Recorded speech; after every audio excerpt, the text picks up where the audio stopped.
Hello नमस्कार दोस्तों, स्वागत है आपका अपने YouTube चैनल सोनीज ट्यूटोरियल क्लासेस पर। मैं उदय शंकर सोनी और आप देख रहे हैं द हिंदू एडिटोरियल वोकैबुलरी के सीरीज में अगला एपिसोड 5 अप्रैल 2021 के एडिटोरियल का वोकैबुलरी। इस एपिसोड में हम लोग न्यू इंग्लिश वर्ड्स जो एडिटोरियल में यूज किए गए हैं उनके हिंदी मीनिंग्स और सिनोनिम्स के साथ सीखने जा रहे हैं। तो चलिए मुस्तैद हो जाइए, एकदम एक सेकंड भी वीडियो को स्किप नहीं करना है, क्योंकि इस क्लास में पढ़ाया जाने वाला हर एक वर्ड आपके लिए लाइफ चेंजिंग हो सकता है। चलिए शुरुआत करें। हमारा पहला फ्रेज है कैन इल अफोर्ड।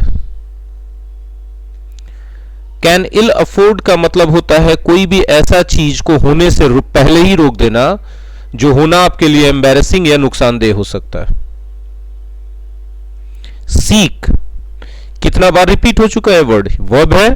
सीक का मतलब होता है चाहना, कोशिश करना, वांट, ट्राई, एम, अटेम्प्ट, ये सब इसके सिनोनिम्स हैं। मैंडेट एक नाउन है। मैंडेट का मतलब होता है स्वीकृति, अप्रूवल और एक्सेप्टेंस इसके सिनोनिम्स हैं। इसके अलावा अथॉरिटी और रेटिफिकेशन भी इसके सिनोनिम्स माने जा सकते हैं। कंसेक्यूटिव एक एडजेक्टिव है। कंसेक्यूटिव का मतलब होता है लगातार, कंटिन्यूअस या सक्सेसिव, इसके सिनोनिम्स होंगे। इन द सैडल फ्रेज है। अगर आप इन द सैडल हैं तो आप उस पोस्ट पे बैठे हुए, उस पोजीशन पे हैं जहां से आप लोगों को प्रभावित कर सकते हैं, लोगों को डोमिनेट कर सकते हैं। मीनवाइल यह एक एडवर्ब है। मीनवाइल का मतलब होता है उसी दौरान। मीन टाइम या फॉर द प्रेजेंट या फॉर नाउ के अर्थ में इसका उपयोग करते हैं। अलाइनमेंट यह एक नाउन है। अलाइनमेंट का मतलब होता है गठजोड़।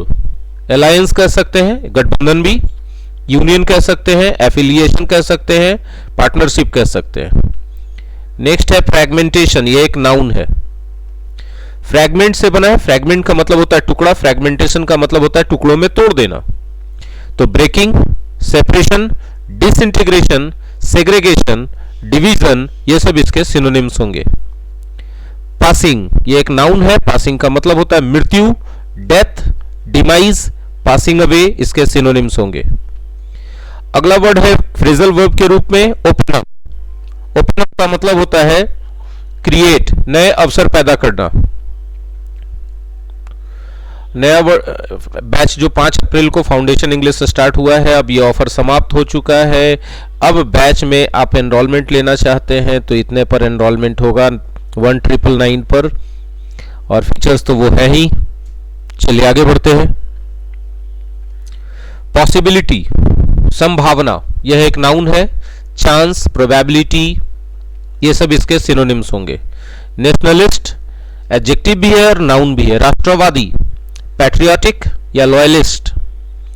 फैंसी समवंस चांसेस एक फ्रेज के रूप में यूज करेंगे। फैंसी समवंस चांसेस का मतलब होता है किसी के टैलेंट पे भरोसा करना, have faith in someone's talent. Jostle verb है। जॉसल का मतलब होता है किसी के साथ प्रतिस्पर्धा करना, कंपीट करना। जाहिर सी बात है आप उसके साथ बैटल करेंगे, स्ट्रगल करेंगे, स्क्रैम्बल करेंगे, सब सारे के सारे सिनोनिम्स होंगे।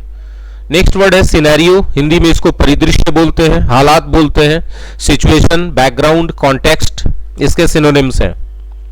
फार from, he is far from happy, मतलब he is not happy at all. तो फार फ्रॉम का मतलब नॉट या नॉट एट ऑल आप कह सकते हैं। फुट होल्ड, फुट होल्ड का मतलब पकड़, ग्रिप, फर्म कॉन्टैक्ट, सपोर्ट, ये सब इसके सिनोनिम्स होंगे। लूमिंग एडजेक्टिव, मंडराता हुआ।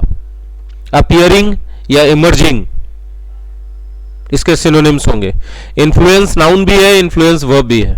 यहां नाउन के रूप में यूज किया गया। इन्फ्लुएंस नाउन के रूप में रहे तो प्रभाव, प्रभाव एक प्रकार का शक्ति होता है, इसलिए पावर, अथॉरिटी भी इसका सिनोनिम्स होगा। इसके अलावा स्वे, कंट्रोल, लिवरेज और वेट, इसके सिनोनिम्स होंगे। इन्फ्लुएंस अगर वर्ब के रूप में होता तब होता प्रभावित करना, अफेक्ट, AFFECT, इसका सिनोनिम्स होता। रेजोनेंस, रेजोनेंस का मतलब होता है गूंज, तुम्हें इस थप्पड़ की गूंज सुनाई पड़ेगी। You will hear the resonance of this slap. तो रेजोनेंस है तो इको है।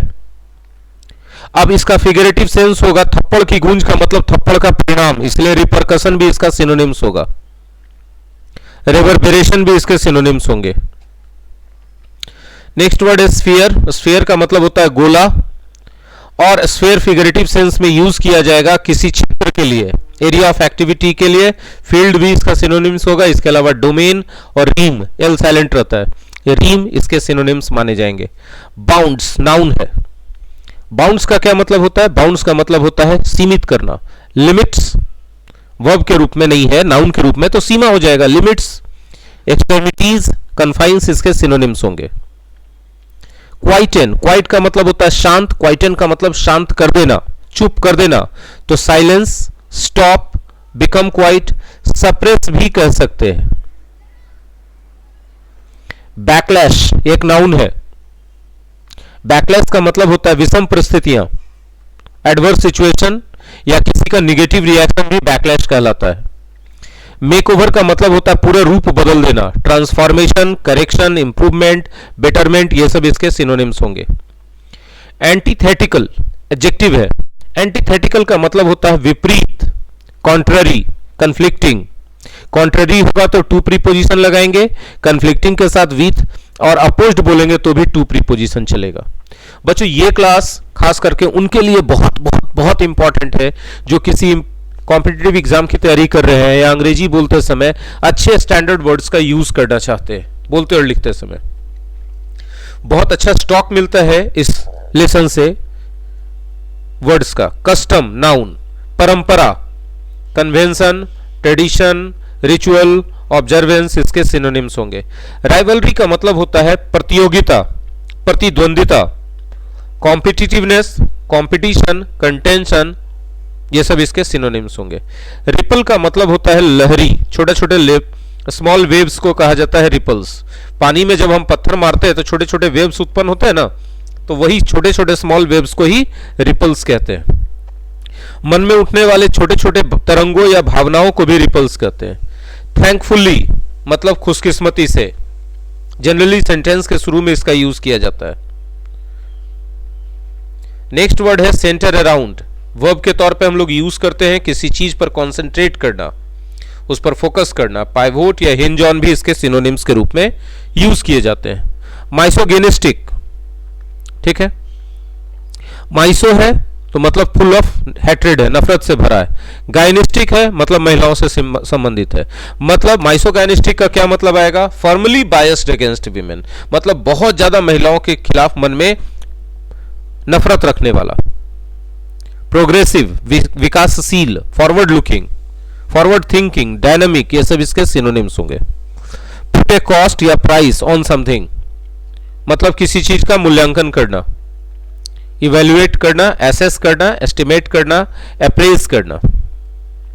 ऑफेंसिव, ऑफेंसिव का मतलब होता है अपमानजनक या उग्र। ऑफेंसिव है तो इंसल्टिंग भी होगा, ह्यूमिलिएटिंग भी हो सकता है। इसके अलावा एग्रेसिव, अटैकिंग, हॉस्टाइल, ये सब इसके सिनोनिम्स होंगे। वेलफेयरिज्म, वेलफेयरिज्म का मतलब होता है एक ऐसा सिद्धांत या ऐसी नीतियां जिससे वेलफेयर स्टेट का निर्माण हो। पे अटेंशन टू समथिंग का मतलब किसी चीज पर ध्यान देना, टू प्रीपोजिशन का यूज करेंगे। सीमिंगली स्पष्टतः, एपरेंटली, एविडेंटली, आउटवर्डली, क्लियरली और ऑब्वियसली, ये सारे का सारे इसके सिनोनिम्स होंगे। कंस्ट्रेन का क्या मतलब होता है? कंस्ट्रेन का मतलब होता है प्रतिबंध लगाना, रिस्ट्रिक्ट, कंट्रोल, चेक, रिस्ट्रेन, इसके सिनोनिम्स होंगे। और ओपोनेंट ये एक नाउन है। ओपोनेंट का मतलब होता है विरोधी, राइवल हो सकता है। नेमेसिस, कॉम्बैटेंट या कॉम्पिटिटर भी इसके सिनोनिम्स हो सकते हैं। विशिएट का मतलब होता है किसी चीज को तहस नहस कर देना, तो डिस्ट्रॉय करते हैं, इंपेयर करते हैं, स्पॉइल करते हैं, रुइन करते हैं, डिवास्टेट भी कर सकते हैं। टेक नोट ऑफ समथिंग मतलब कोई चीज पर ध्यान देना, पे अटेंशन। ए लेवल प्लेइंग फील्ड अगर आप किसी को देते हो तो उसको बराबर का मौका देते हो ताकि वो खुल करके आपसे लड़ सके, टक्कर दे सके। तो give a level playing field का मतलब किसी को बराबर का मौका देना ताकि वो अपना पूरा सामर्थ्य दिखा सके। दोस्तों ये था 6 अप्रैल के एडिटोरियल का वोकैबुलरी। आई होप कि आपने बहुत सारे अच्छे इंग्लिश वर्ड सीखे होंगे। अगर आपने वाकई सीखे हैं तो लाइक कीजिए, अपने दोस्तों के साथ शेयर कीजिए और कमेंट में अपना ओपिनियन जरूर दें। अगर आप हमारे चैनल सोनीज ट्यूटोरियल क्लासेस पर पहली बार आए हैं तो अंदर चैनल को विजिट कीजिए, सारे वीडियोस और प्लेलिस्ट को चेकआउट कीजिए। अगर आपके काम की चीज़ मिलती है तो आपको चाहिए कि आप इसे सब्सक्राइब कर लें, बेल आइकन को हिट कर दें। और अगर आप वाकई ऑनेस्टली चाहते हैं कि आपको नोटिफिकेशन मिलते रहे, इस तरह के अपलोड्स के अपडेट्स मिलते रहें, तो अपने मोबाइल के सेटिंग्स में जाकर YouTube नोटिफिकेशन को ऑन जरूर करें। मिलते हैं अगले वीडियो में फिर कुछ नए लेसन्स के साथ। तब तक के लिए धन्यवाद, अलविदा, अपना ख्याल रखें, जय हिंद।